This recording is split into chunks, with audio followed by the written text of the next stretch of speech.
Ini kan perkaranya kalau kita bicara tempus waktu terjadinya itu kan saat saudara PH terlapor ya dari kasusnya Nikita Mirzani ya dengan anaknya dalam ini korban anaknya LM ini melarikan diri ya dengan berita yang ada kan begitu, melarikan diri dari pemeriksaan unit dalam hal ini, lalu dia datang ke kantor PH terlapor. Informasi dari media yang ada, keterangan-keterangan yang memang sudah ada di media kita ini, itu diserahkan kepada Polres Jakarta Selatan dengan periode waktunya itu kan cukup malam, tengah malam sampai subuh kan begitu ya. Lalu informasi tersebut tentunya kan didapat juga informasi oleh saudara Nikita Mirzani yang akhirnya apa?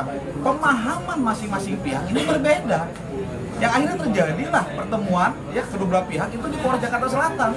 Ya, kita kan nggak berharap kan ini bisa terjadi adanya penganiayaan lah bahasanya, pengeroyokan, bahkan satu sama lain ini membuka laporan gitu kan, satu pasal pengeroyokan dan juga penganiayaan, ini kan pasal 170 kalau tidak salah, kemudian pasal 351, tapi kan ini ancaman 170 bisa di atas 5 tahun mas, ya bisa ada penangkapan dan penahanan yang terjadi betul gitu loh.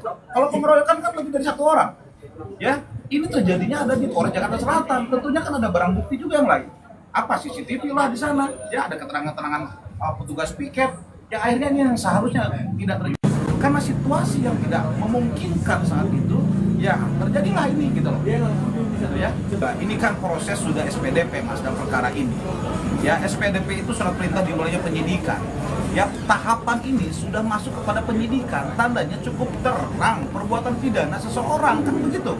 Kalau sudah SPDP, bahkan SPDP itu diserahkan, dikirimkan kepada Kejaksaan Negeri Jakarta Selatan karena sesuai dengan otoritas kewenangan daerah.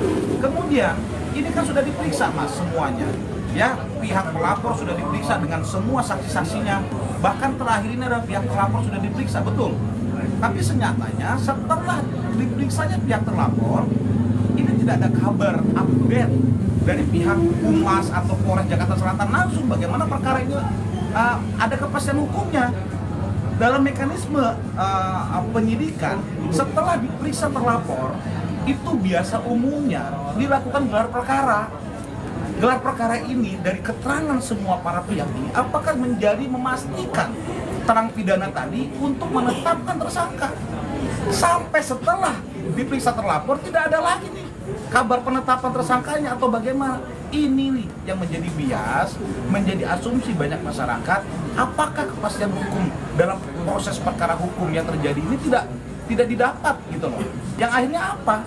Satu sama lain ini penuh dengan emosi, tanda tanya, ya memaksakan kehendak sampai ada orang berpikir asumsi ini ada intervensi para pihak. Ya, satu pihak mau melakukan intervensi, satu pihak melakukan intervensi, ini kan jadi bias mas. Yang seharusnya ranah perkara hukum itu clear. Kalau Polres Jakarta Selatan melaksanakan 3 poin saja. 1. Melaksanakan Perkapolri, memastikan ini berjalan dengan Perkapolri dalam konteks manajemen penyelidikan dan penyidikan. Yang kedua, melaksanakan undang-undang perlindungan anak dan atau undang-undang yang disangkakan selanjutnya. Yang ketiga, KUHP.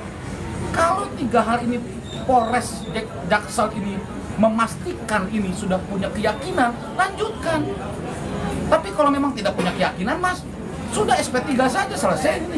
Barang ini nggak perlu rame-rame begini. Yang akhirnya apa? Ini kan menjadi kepercayaan publik kepada aparatur hukum kita, gitu loh. Kami juga kan memahami itu prosesnya. Ya, kami juga melaksanakan proses pendampingan perkara hukum dengan klien-klien kita. Itu sama prosesnya, tidak ada yang berbeda karena undang-undangnya sama, begitu loh. Ini harapannya karena terlalu menjadi melebar kemana-mana karena tadi tidak segera untuk ditangani atensi oleh pihak Polres Jakarta Selatan. Ini ada apa? Ini kan harus kita dorong semaksimal mungkin, dukung penuntasan perkara hukum ini. Kalau memang terbukti, go ahead. Naikkan tersangka, limpahkan ke kejaksaan P21, uji di pengadilan. Kalau memang ternyata pihak tersangka akhirnya misalkan yang menjadi terdakwa itu dibuktikan oleh penasihat hukumnya tidak bersalah, clear, salah, bebas pengadilan. Tapi kalau memang proses ini ternyata tidak juga cukup bukti, buat SP3, naikkan SP3 ini, surat penghentian penyelidikan, clear kepastian hukum ternyata tidak terjadi. justru ada tersangka lain di luar terlapor yang akan ditetapkan. Misalkan begitu, go ahead, tunjukkan itu kepercayaan publik. Ini kan apakah etis, Mas? Kami juga menjadi otokritik nih, melaksanakan konferensi pers di Polres, meskipun tidak dilarang, Mas. Tapi kan etik itu terus dilakukan. Ya, ini kan menjadi mengganggu mungkin ya masyarakat untuk mendapatkan pelayanan yang lain. Sedangkan perkara hukum Polri di Poljaksel ini kan banyak, Mas. Ya, banyak yang membutuhkan masyarakat untuk mendapatkan keadilan. Ya, dengan adanya perkara ini terus yang diviralkan, tetapi ternyata maaf nih, ada perkara yang memiliki kerugian besar pengorbanan itu tidak terangkat karena mereka bukan public figure, Mas. Karena ini public figure saja, akhirnya menjadi atensi. Nah, ini juga harus menjadi pelajaran lah menurut saya seperti itu. Bang, satu hal dalam proses hukum pidana itu jelas, Mas. Material pidana membuktikan sangkaan dugaan pelaporan tadi memenuhi unsur pidana. Kalau proses lidik tadi ya diuji semuanya ternyata tidak kurang cukup bukti, oke? Maka kan Polres bisa melakukan ini SP2 masih proses penyelidikan, kurang cukup bukti, divisum sudah, pengujian trauma psikologis udah, medik udah, saksi-saksi semua sudah dilakukan, saksi ahli dihadirkan, saksi ahli pidana, saksi ahli mungkin ITE di sana ada, saksi ahli kesehatan mungkin ada. Go ahead. Kalau memang proses penyelidikan tidak terbukti, ternyata dilakukan gelar di internal penyidik, maka SP2 selesai. Ini hal yang lumrah, Mas. Kami lakukan dalam proses hukum. On the track, SOP sesuai. Kami pelapor ternyata tidak cukup bukti. Di Polda Metro Jaya, kami pelapor, kami korban. Dengan analisis hukum kami sampaikan. Ternyata ada hal-hal yang mereka uji gelar perkara penyidik itu tidak terbukti, Mas. Bang, ini kurang, Bang. Karena begini. Fair, Mas. Yang akhirnya sudah cukup.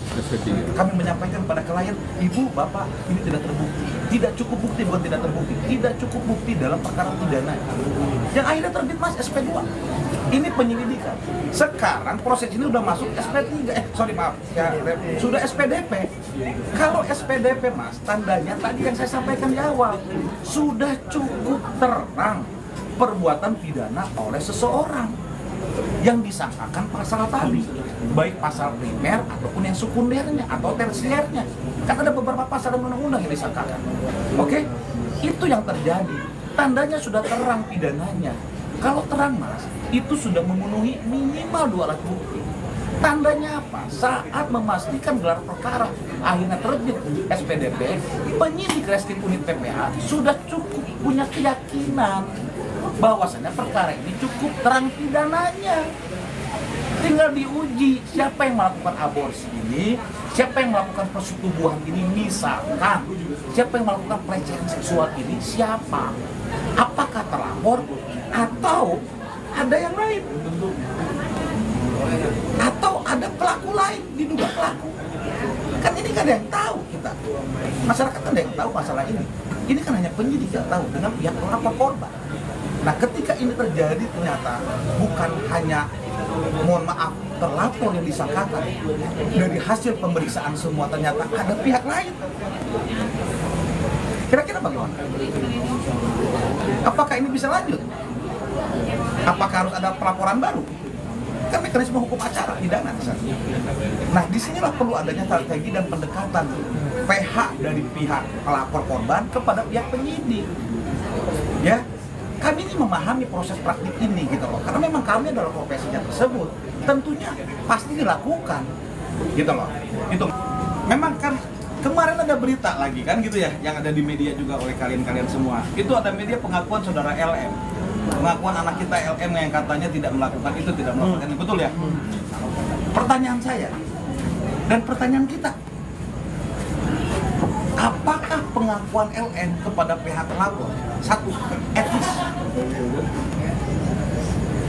atas satu, kedua, apakah pengakuan LN tadi sesuai dengan BAP-nya dia?